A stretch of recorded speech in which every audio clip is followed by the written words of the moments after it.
Hello friends, આજે આપણે ધોરણ 8 એમાં વિજ્ઞાન વિષયમાં 12મો એકમ છે કેટલીક કુદરતી ઘટનાઓ તેનું સ્વાધ્યાય પોથીનું સોલ્યુશન જોઈશું. બરાબર. એમાં શરૂઆતમાં જ પહેલાં MCQ પ્રશ્નો આપ્યો છે. પહેલાંમાં ધન આવશે, બીજામાં 1000 ગણી આવશે, ત્રીજામાં રિફિલ અને પોલિથીન પર ઉત્પન્ન થતા વીજભારો સમાન પ્રકારના હોય છે, ચોથામાં ભૂકંપ ફક્ત પ્લેટની કિનારીએ જ આવે છે એ વિધાન ખોટું છે, ભૂકંપ વચ્ચે પ્લેટ વચ્ચે પણ આવી શકે છે. પ્રશ્ન 2 છે એમાં પહેલામાં આકર્ષણ, બીજામાં ધાતુનો સળિયો, બરાબર, ત્રીજામાં અપાકર્ષણ થાય, ચોથામાં ભૂકંપના કેન્દ્રને એપિસેન્ટર કહે છે અને પાંચમામાં સિસ્મોગ્રાફ પણ આવે છે. બરાબર. આગળ જોઈએ આપણે તો પ્રશ્ન 3, વીજભારના પ્રકાર કેટલા છે, કયા કયા? તો વીજભારના 2 પ્રકાર હોય છે, એક ધન વીજભાર અને ઋણ વીજભાર. બરાબર.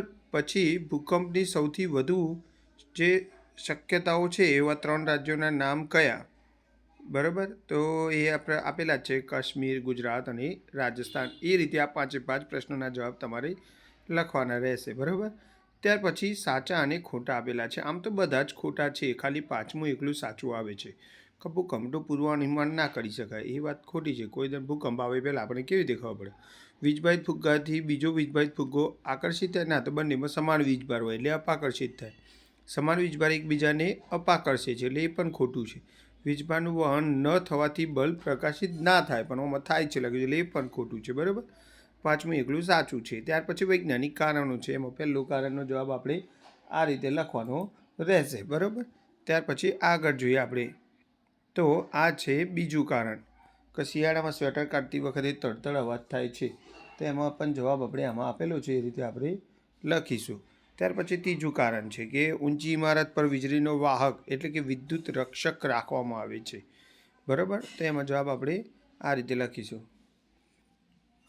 આગળ જોઈએ આપણે તો પ્રશ્ન 6 છે, એમાં માગ્યા મુજબ જવાબ આપો. તો એમાં આપણે આ રીતે લખવાનું રહેશે. બંને પ્રશ્નોના જવાબ આ રીતે લખીશું આપણે. ત્યાર પછી ત્રીજા પ્રશ્નનો જવાબ અને આ છે હવે પ્રશ્ન 7. એમાં એક પ્રયોગ આપેલો છે આપણને, સમાન અને અસમાન વીજભારો વચ્ચે આંતરક્રિયા દર્શાવતા પ્રયોગનું વર્ણન કરો. તમારી રીતે હેતુ, સાધન સામગ્રી, આ છે પદ્ધતિ, આ છે અવલોકન અને છેલ્લે છે નિર્ણય. આ રીતે જવાબ લખવાના રહેશે. બરાબર. તો આ સાથે આપણો આ વિડીયો પણ પૂરો થાય છે. અમારી આ ચેનલ જરૂરથી સબસ્ક્રાઈબ કરજો.